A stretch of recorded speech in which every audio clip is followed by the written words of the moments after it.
Assalamualaikum warahmatullahi wabarakatuh. Namo Buddhaya, salam sejahtera buat kita semua.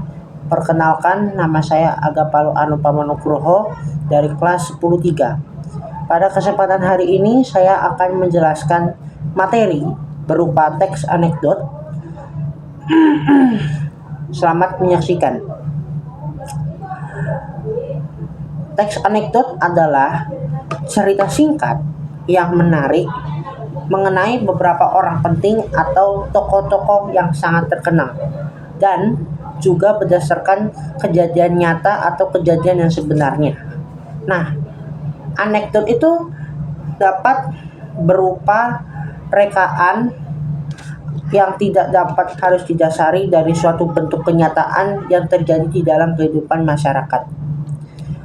Struktur teks anekdot.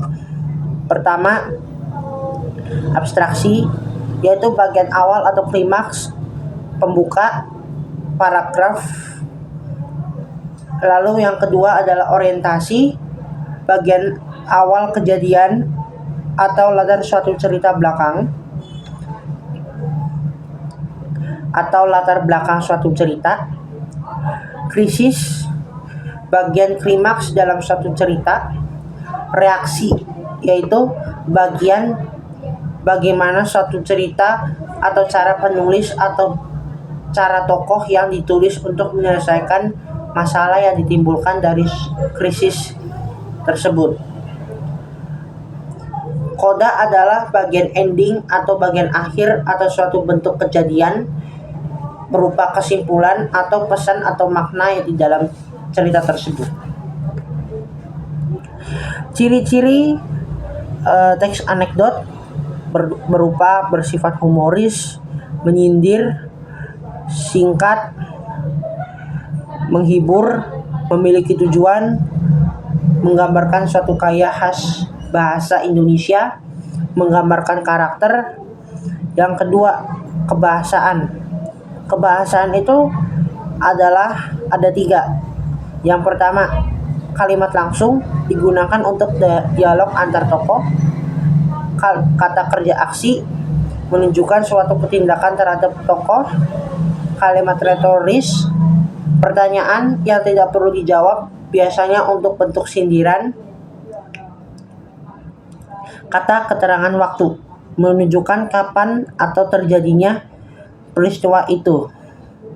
Konjungsi, kata untuk menghubungkan antar peristiwa. Bahasa biasanya bersifat konotatif atau jenaka, dipakai agar cerita lucu, menghibur, dan bisa bersifat sindiran yang halus. Nah, hal ini saya akan memberikan suatu contoh tentang teks anekdot berupa kursi jabatan. Pada suatu hari, Bagus dan Anton sedang bercanda di bawah pohon. Bagus, Anton, kita main tebak-tebakan yuk. Kursi apa yang bikin orang lupa ingatan? Anton menjawab, kursi goyang. Kan kalau duduk di situ mengantuk dan tertidur. Lalu apa? Bagus, hahaha, lucu, tapi salah.